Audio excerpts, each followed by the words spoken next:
Post-pandemia. ¿Qué crees? No le tomo café.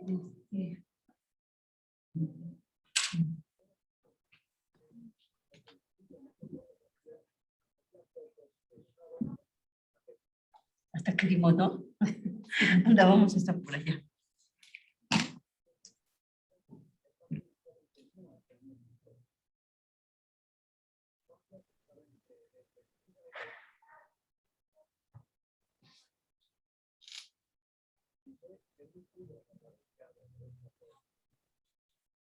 A los que están aquí les voy a pedir que vean la presentación porque está de aquel lado. Ah, ok. Entonces nos volteamos. No hay problema.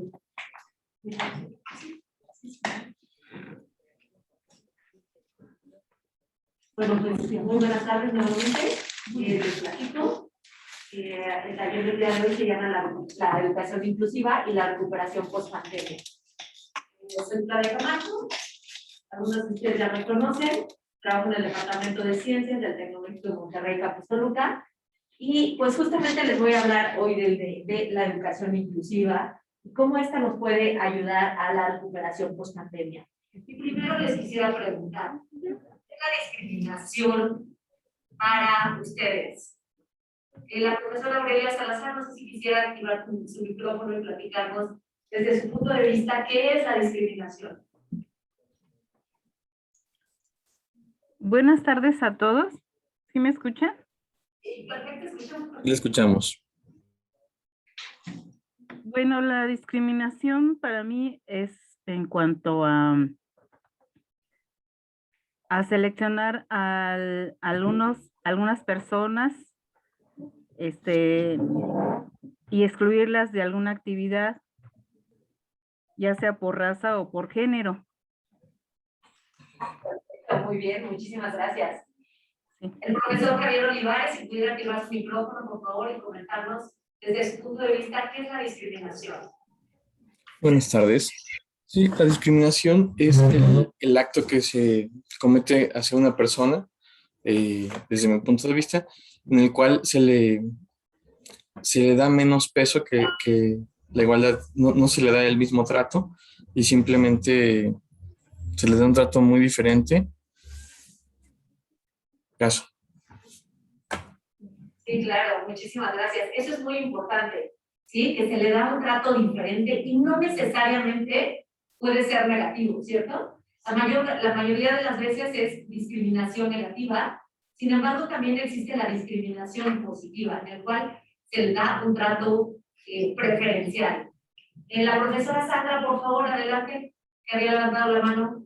Sí, la había levantado, pero como coincido justamente totalmente con los compañeros, además de que también estoy leyendo lo que pusieron aquí, que es un trato diferenciado y desigual, yo justamente había comentado que eso, cuando excluyes incluso a algunas personas, es discriminación cuando no las incluyes dentro de un equipo, de un grupo, etcétera. Es una manera de discriminar o de hacer a un lado a las personas, ¿no? De darles un trato discriminatorio. Exactamente. El profesor José Aronia, por favor.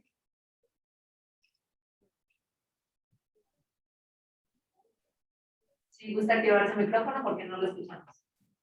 Perdón, sí soy docente también, pero no en esta área, solo me interesó esta conferencia, pero yo siempre he creído que el empezar a hablar de ¿cómo se llama?, de discriminación, pues ya es un hecho discriminatorio, es tratar a las personas por igual y no se toma en cuenta sus características, ni siquiera cuando uno empieza a fijarse en algo que te llama la atención, sea lo que sea, ahí estás discriminando. Entonces, yo lo que veo es ver a todas las personas por igual. Eso es no discriminar. Y siento que empezar a hablar de discriminación ya es discriminación. Eso es lo que yo pienso. Sí, desde la entrada, ¿no? Desde la idea. Sí, efectivamente, sí. Entonces, bueno, justamente la discriminación, pues existe se da por diversos factores.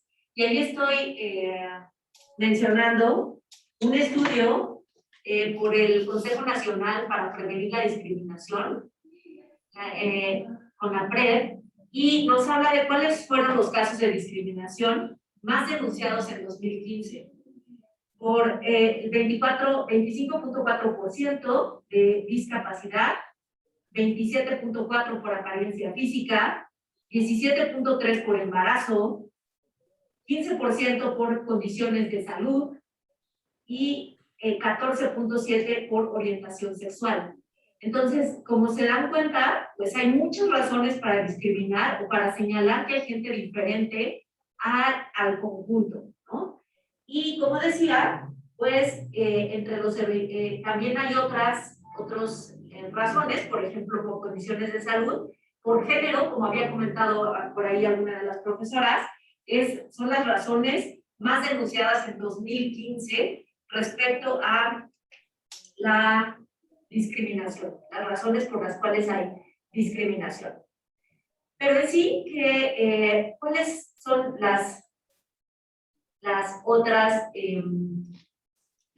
razones? La primera es la discriminación individual, cuando a una sola persona se le trata de manera distinta y negativa al resto de las personas. También hay discriminación colectiva, cuando se refiere a un grupo de personas. ¿Sí? Por ejemplo, no sé si, por ejemplo, estos jóvenes que a veces tienen una cierta tendencia a vestirse de cierta forma, esa es una discriminación colectiva. Por racismo, discriminación en función de la raza o etnia a la que la persona pertenece. También hay discriminación por maternidad y que esta suele surgir más en el entorno laboral. Y es cuando las mujeres justamente son tratadas diferente en su ambiente laboral debido a pues, su estado ya sea de embarazo o por el solo hecho de tener ya hijos. Hay discriminación religiosa, que se puede ser tanto individual como colectivo, y es justamente por las diferencias en ideas religiosas. Discriminación por edad. En este caso, pues en entornos laborales, en los cuales se considera que hay una cierta edad productiva, a partir de los 25 y hasta los 45. Entonces, cuando empezamos a ver estos límites de edad en las ofertas laborales, es una forma de discriminación. Discriminación por discapacidad o por enfermedad, pues es la que generalmente consideramos más, que reciben un trato injusto por sufrir alguna discapacidad. Y también aquí puede ser una discriminación, les decía, tanto negativa como positiva. Puede ser que les estemos dando ciertas preferencias y eso también es discriminar. Discriminación por apariencia física, cuando tenemos prejuicios sobre el color de la piel, sobre nuestra forma física. Entonces, eso es discriminación por apariencia física. Discriminación transgénero, aquella que sufren los individuos que viven un rol de género que no concuerda con el binomio femenino-masculino que tenemos tradicional.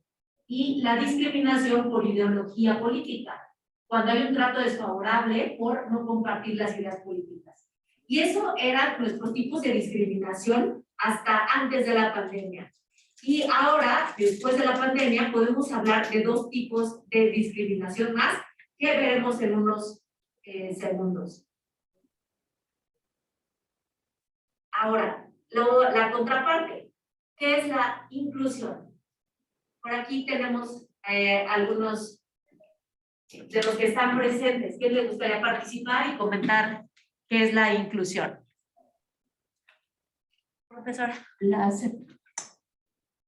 La aceptación de nosotros somos entes sociales, todas las personas, por sí solas y por naturaleza, pues es aceptar sin menoscabo de ninguna diferenciación, aceptarlas por capacidades, sea cual fuera, doctrina la que sea, ideología la cual fuera, y ser empáticos en cuestión de sociedad. Muchas gracias. Sí, que tengamos exactamente, que hagamos válidos el hecho de ser iguales y tener los mismos derechos, ¿cierto? Bueno, la integración a la sociedad de todas las personas, sin considerar situaciones que se mencionaron como la situación de la raza, la religión, las tendencias sexuales. Esa es la situación que como sociedad debemos de considerar, porque bueno, todos tenemos los derechos y son los derechos humanos que nos poner por solo el hecho de ser humanos. Muchísimas gracias. Sí, efectivamente, pues la inclusión es justamente asegurar para todos exactamente las mismas condiciones. Y ahí les estoy compartiendo, pues, en forma gráfica, lo que es la exclusión, lo que es la integración, lo que es la segregación y, pues, nuestro ideal de lo que es la inclusión. Entonces, en la inclusión todos estamos asegurando que tenemos exactamente los mismos derechos, ¿sí? Exactamente las mismas obligaciones y que se da todos los recursos necesarios a los individuos para que puedan tener acceso a esos mismos derechos, ¿sí? Que no haya un trato ni preferencial ni perjudicial para ninguno de las personas, ¿sí? Entonces, eso justamente es inclusión.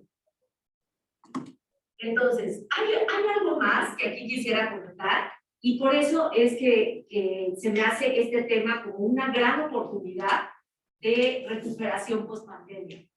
Y es que justamente hay un derecho fundamental, que es el derecho de acceso a la educación. Y durante la pandemia, pues tuvimos que enfrentarnos a dos brechas principales. La primera fue la brecha digital.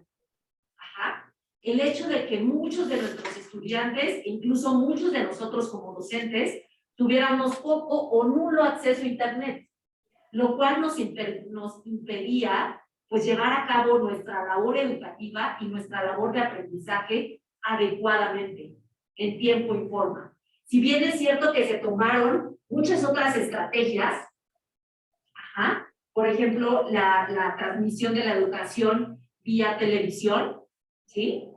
Entonces, esa no fue exactamente el mismo caso para todos nuestros alumnos ni para todos nuestros profesores.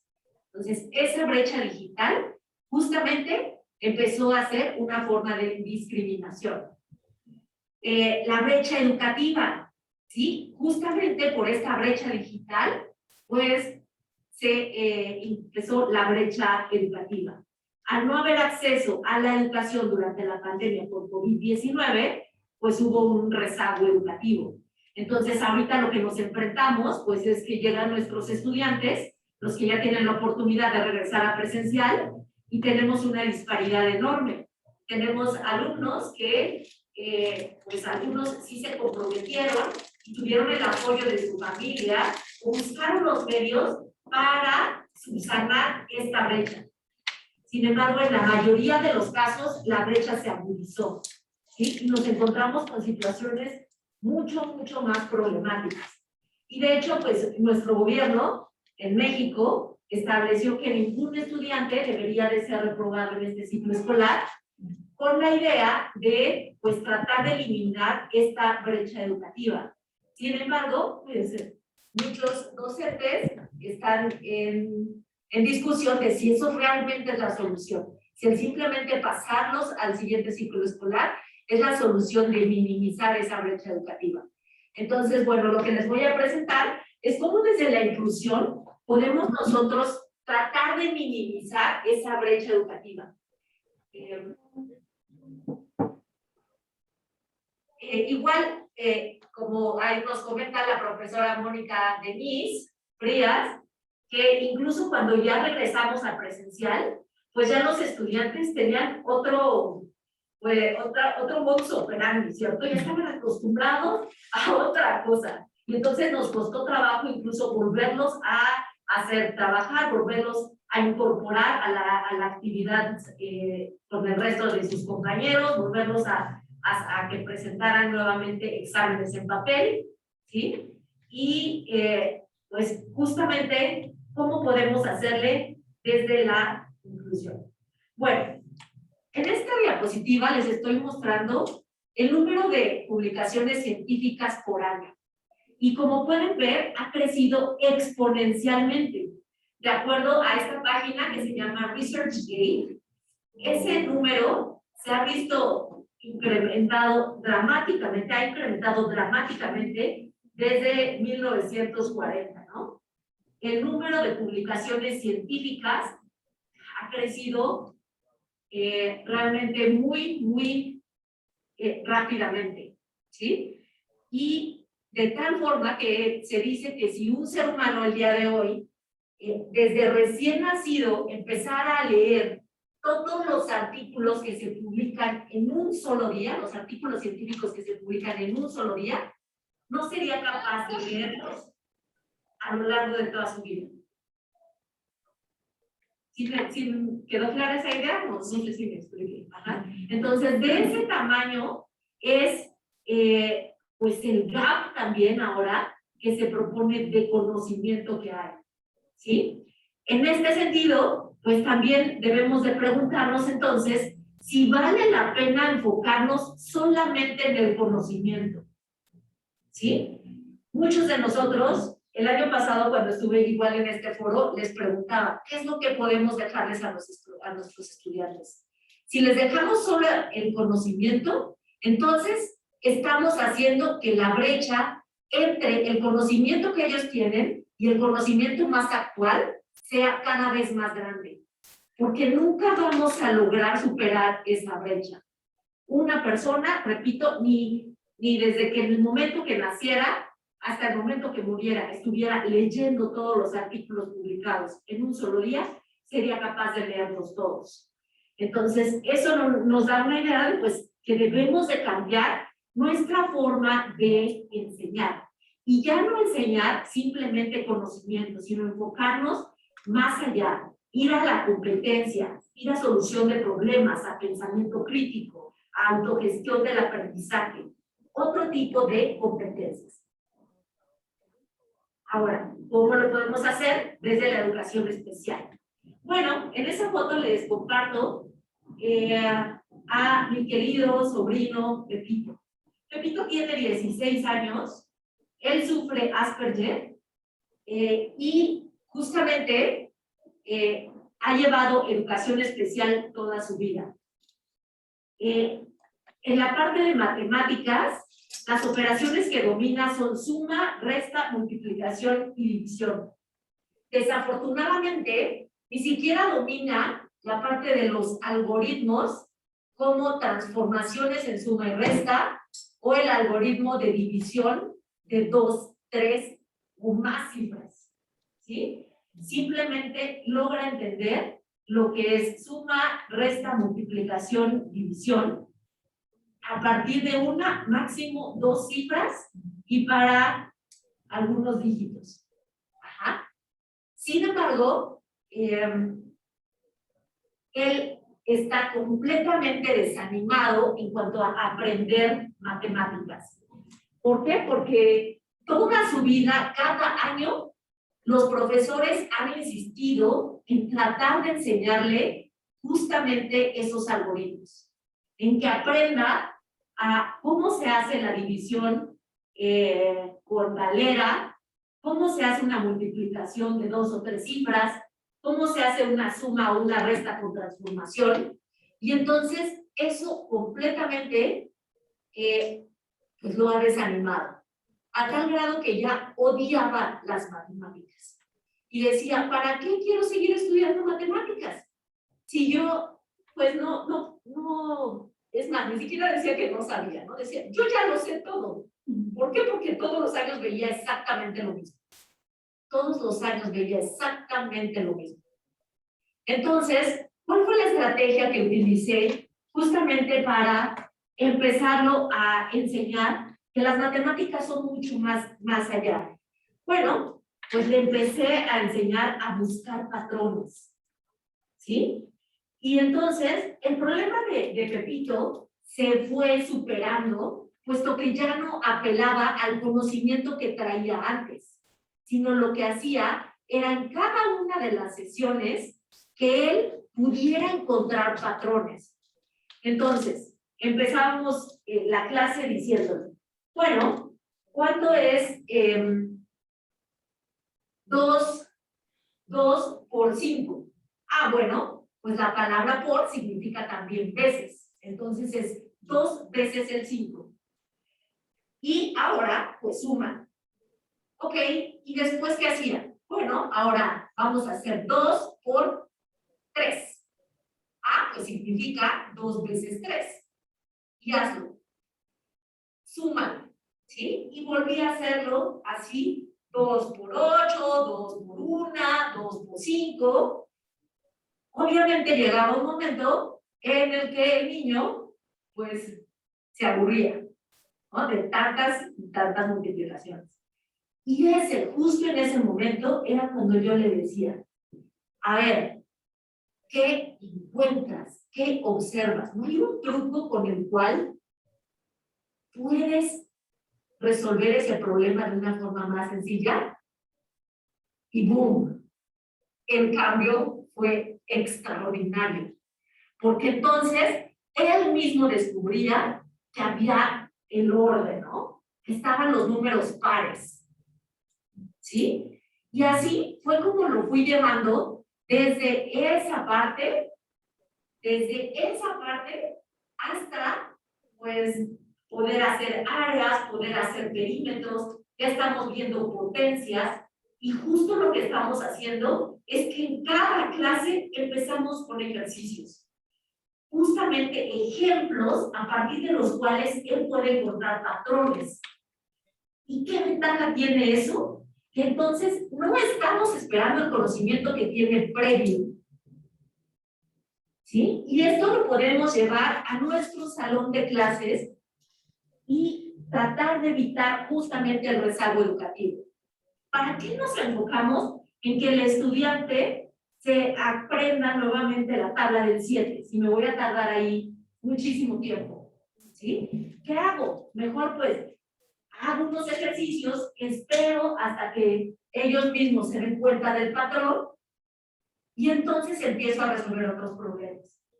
Llegó el momento incluso que con Pepito lo que empecé a hacer era, ya había entendido lo que era multiplicación.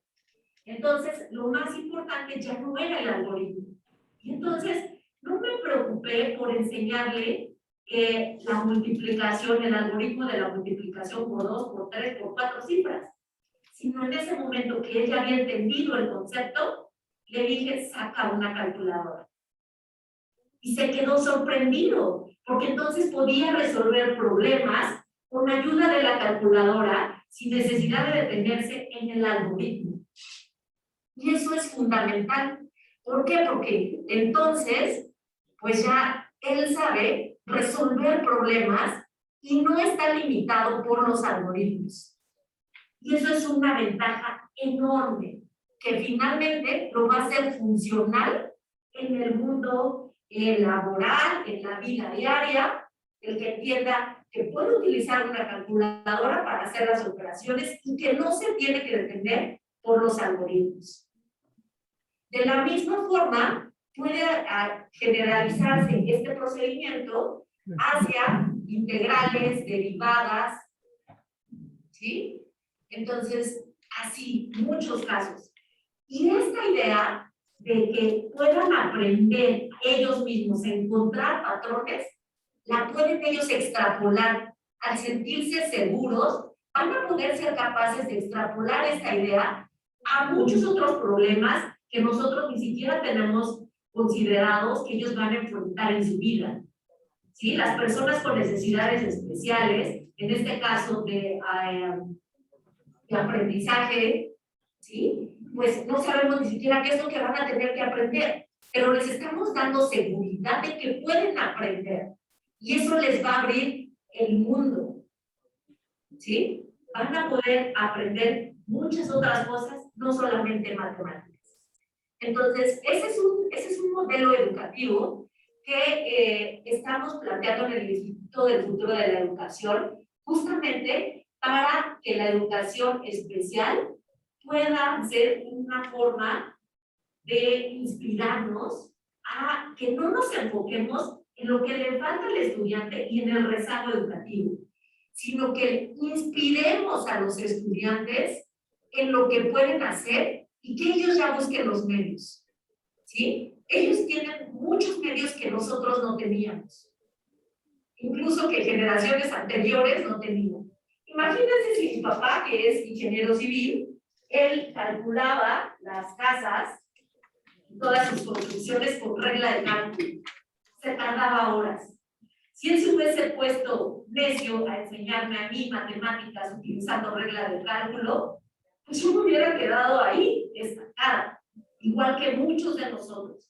Entonces tenemos que seguir utilizando la tecnología para permitirnos avanzar en muchos conceptos, ¿sí? En el que el aprendizaje sea mucho más eficiente y pueda resolver la vida de nuestros estudiantes. El segundo tema que quiero compartir con ustedes es sobre el proceso educativo. El proceso educativo no termina solamente con la enseñanza y el aprendizaje. También una parte fundamental es la evaluación, ¿sí? Nos quedamos simplemente en que el proceso es enseñanza-aprendizaje, pero la evaluación como un papel fundamental. Cuando yo evalúo a mis estudiantes eficiente y oportunamente, les sirve como una herramienta de autogestión. Ellos se pueden dar cuenta de pues, cuáles son sus puntos de oportunidad y justamente pueden mejorar en eso.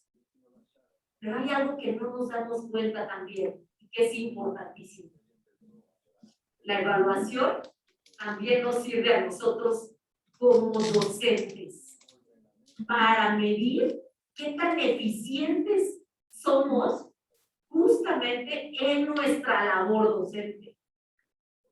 Aquellos profesores que frecuentemente damos a todos 100, ¿sí? Es una forma tan ineficiente de evaluar como aquellos que dan a todos los estudiantes un 50. Porque en esa forma estamos diciendo que o los alumnos ya lo sabían todo, ¿sí? O no les evalué adecuadamente, o no les enseñé absolutamente nada. Tenemos que considerar la evaluación como un proceso de retroalimentación que es válido tanto para los estudiantes como para nosotros docentes. ¿Sí? Nuestra labor es fundamental. De nosotros depende, y los que están en educación especial lo saben, que vamos a impactar la vida de nuestros alumnos. ¿Sí? En educación especial es mucho más evidente porque lo podemos vivir, porque tenemos esa sensibilidad de tener pocos alumnos y de ver cómo van evolucionando. Y ahí es cuando nos damos cuenta de que nuestra labor es fundamental para la vida de sus estudiantes, pero también lo es para la vida de todos nuestros estudiantes. ¿Sí? Les podemos cambiar la vida tanto en un sentido como en otro. Entonces, nuestra labor es realmente muy importante y qué mejor que tener una retroalimentación. La evaluación también es reflejo de mi labor educativa. Entonces, tómenlo en consideración, ¿sí? Diseñemos evaluaciones que justamente sean pertinentes, oportunas, eficientes, ¿sí? Que, repito, que no todos los alumnos saquen 100 y que no todos los alumnos reprueben. Un ejemplo muy importante es la evaluación que hace Ceneval. No sé si recuerden el Ceneval, que es la institución de evaluación a nivel nacional de exámenes estandarizados. Bueno, pues justamente lo que hacen ellos es, en cada una de las evaluaciones, van seleccionando aquellas preguntas que todos los estudiantes resolvieron y justamente las remueven. ¿Por qué? Porque ya no es una forma de dar una buena retroalimentación.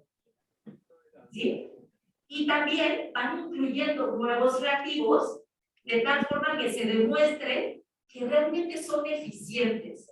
Entonces debemos de crear una evaluación que sea eficiente, ¿sí? Y que realmente nos dé un rango de calificaciones, porque finalmente la evaluación va a llegar en un momento en el que se va a cuantificar, ¿sí? Que nos permita un rango de calificaciones coherentes. Ajá. Ahora, ¿qué podemos hacer en el caso de educación especial? Bueno, la evaluación en el caso de educación especial es complicada. Escribimos apenas un artículo que se publicó en Educol, uno de los congresos internacionales en educación más importantes, y justamente lo que abordamos fue cómo hacer una evaluación inclusiva a nivel superior. A nivel superior, igual, pues es muy difícil que los estudiantes con necesidades especiales, con discapacidad, tengan acceso. Son muy pocas las universidades que los incluyen como parte de pues, sus posibilidades de atenderlos, porque va desde el hacer instalaciones especiales hasta diseñar cursos especiales para ellos. Hay instituciones que incluso les diseñan carreras especiales, programas completos para que ellos puedan integrarse. En el Tecnológico de Monterrey sí tenemos todas las instalaciones físicas para que las personas con discapacidades físicas puedan desplazarse a lo largo de todos los edificios.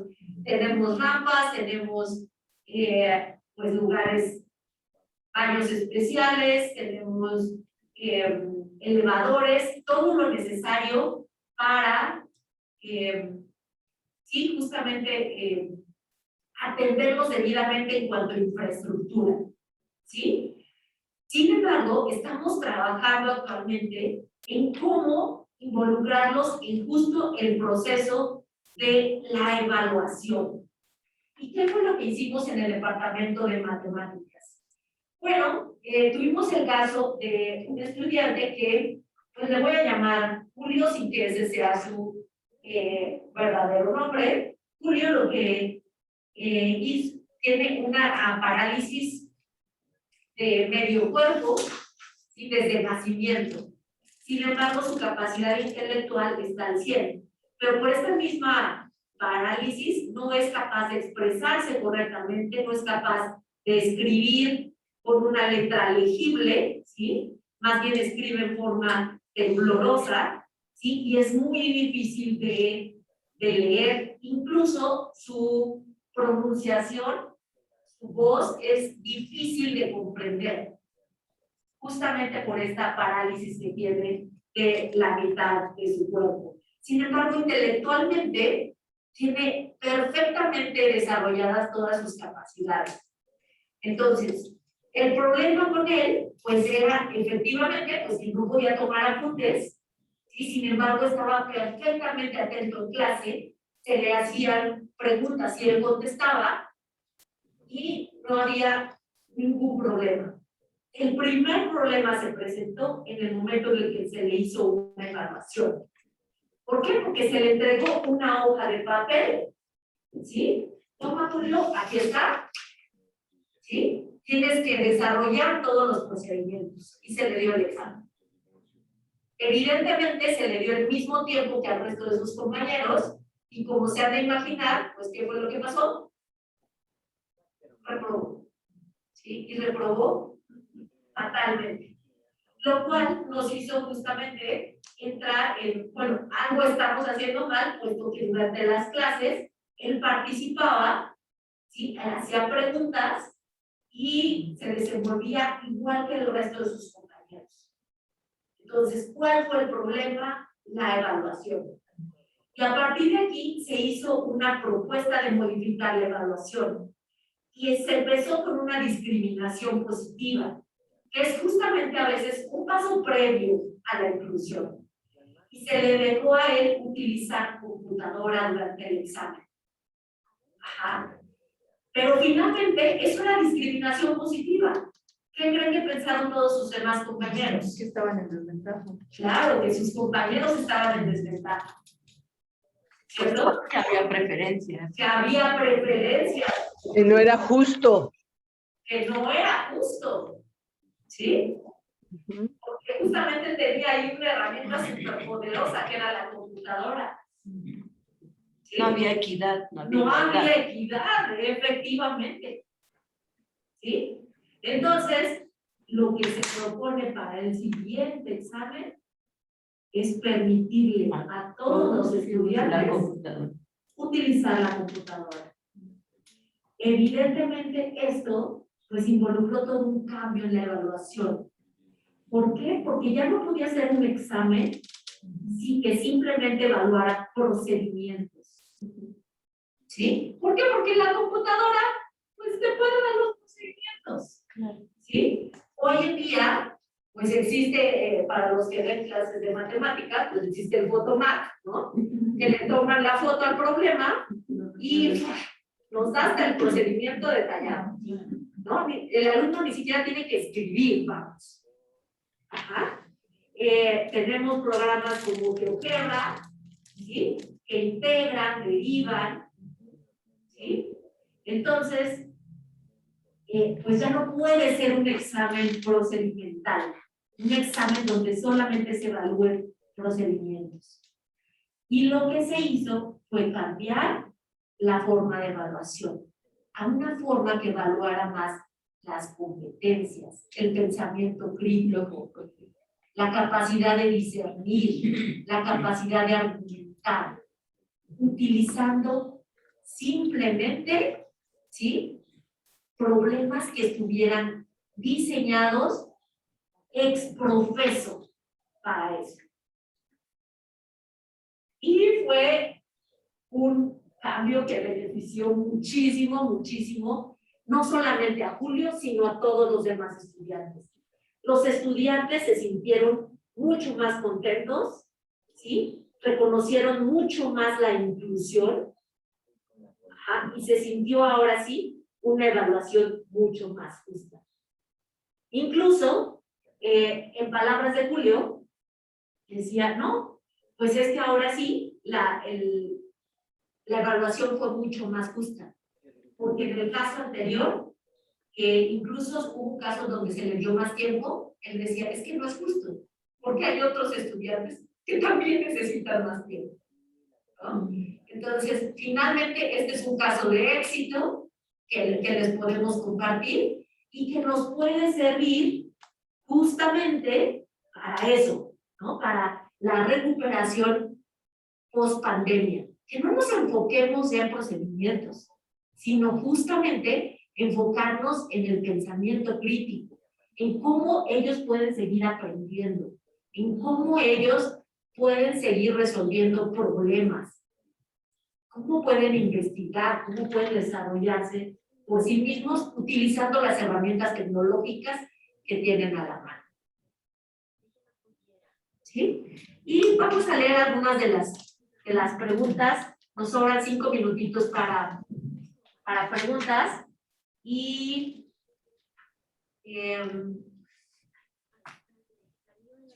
tenemos aquí algunas preguntas.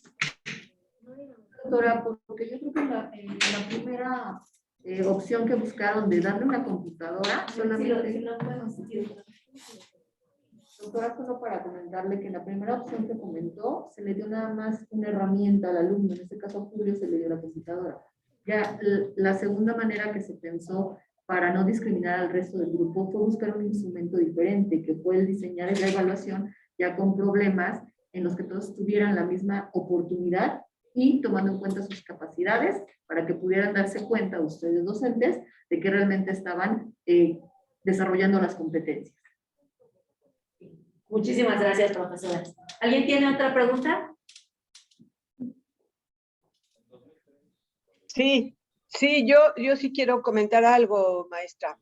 En relación a los exámenes, a las evaluaciones escritas, no garantiza que el conocimiento del estudiante sobre todo a nivel superior. ¿Por qué? Porque ellos se van a enfrentar a una práctica, ¿verdad? Profesional, donde tiene que resolver problemas, no resolver preguntas que muchas veces no le es de gran utilidad y de aplicación durante el enfrentamiento que tiene en una práctica profesional. Entonces ahí se pregunta, ¿y para qué me enseñaron tanto si aquí yo veo que no tiene una aplicación? Sí debe de tener un conocimiento básico, pero el evaluar, hacer un examen, eso no garantiza que va a ser un futuro o un buen profesionista a lo largo de su carrera, ¿sí? Y meramente se hace por normatividad. Por ejemplo, en la universidad, yo soy profesor de la UNAM, y se aplican exámenes porque así está establecido que se tienen que aplicar exámenes y se tiene que sentar un acta, una evaluación para que el alumno continúe su proceso de formación o concluya. Entonces ahí también hay una situación que no se ha analizado, sino realmente es por cumplir algo que se estableció y nada más. Sí, sí, así es, efectivamente, son los requerimientos que tenemos que cubrir, ¿no? Entonces hay que tratar de que esa evaluación, pues en lugar de ser un obstáculo para nuestros estudiantes, pues ¿Sí? pueda ¿sí? Pues como nos dice ahí la profesora Linda, pues que sea integral, tomando en cuenta todo el proceso y no solo el resultado. ¿Sí? Claro. Que sirva para desarrollar en ellos, pues justo esta labor de resolver problemas. Muchísimas gracias, profesora. Sí, gracias. Gracias. El profesor Gerardo Jiménez, adelante. Sí, muchas gracias. Yo tengo una pregunta con respecto a todo esto que mencionan, porque las evaluaciones que se realizan en mi centro de trabajo consideran únicamente la parte final y el número. No les interesan el proceso de aprendizaje, no les interesa nada más, y creen que con un examen de 10 preguntas, donde los lineamientos son muy claros, y si uno se sale un poco de esos lineamientos, viene la reprimenda para el profesor, no para el alumno. ¿Cómo le puede hacer uno, como profesor, como docente, para darle la vuelta a todas estas trabas que nos ponen incluso las instituciones y tratar de mejorar nuestra educación, tratar de hacer estos instrumentos de evaluación más precisos en torno a esta inclusión? Sí, efectivamente, pues desde ahí tenemos que trabajar nosotros con políticas educativas, ¿sí? Con políticas educativas, ¿sí? Para que esto pueda hacerse una realidad, ¿cierto? Doctora, le iba yo a comentar que en ese punto yo creo que la evaluación continua nos puede ayudar, porque sí, efectivamente, no todo tiene que ser teoría y no todo tiene que ser mediante un examen escrito, pero algunos docentes, cuando tenemos la oportunidad de poder hacer evaluación continua a nivel superior, donde hay una evidencia de un caso práctico, donde sí tienen que utilizar teoría, donde se puede hacer un pequeño examen, pero que no sea el producto final, se pueden hacer proyectos y se pueden hacer, pues, situaciones de caso, ¿no? Y yo creo que, como lo comentaba la maestra anterior, o sea, se van a enfrentar a problemas reales y tener que ir haciendo simulaciones. Yo creo que eso sería lo rico y lo más importante. Bueno, yo lo considero así. Sí, muchísimas gracias, profesora. Sí, efectivamente, pues justamente por eso esta es la idea de hacer este tipo de talleres y donde tenemos que trabajar como academia, donde entre todos tenemos que retroalimentarnos, ¿sí? Como nos decía ahorita el profesor, pues ¿cómo le hacemos para ir en contra de nuestras instituciones? ¿Sí? Uno solo no lo va a hacer, eso que nos quede muy claro, pero somos docentes, somos compañeros, podemos hacer equipos de trabajo y podemos entre todos hacer que pues, nuestra labor educativa llegue al fin, a su gran fin, que es justamente de hacer pues de este país y de cada uno de los países que nos acompañan, de nuestras sociedades, un mundo mejor, ¿no? Pues les agradezco a todos su acompañamiento, les dejo mis datos. Soy la doctora Claudia Camacho Zúñiga, les dejo mi correo, ¿sí? claudia.camacho@tec.mx. Soy profesora del Departamento de Ciencias Básicas del Tecnológico de Monterrey Campus Toluca, y también colaboro en el Instituto para el Futuro de la Educación. Muchísimas gracias a todos, los esperamos ahora de regreso en el foro principal. para nuestra última conferencia del día de hoy. Muchísimas gracias a todos. Gracias a ustedes.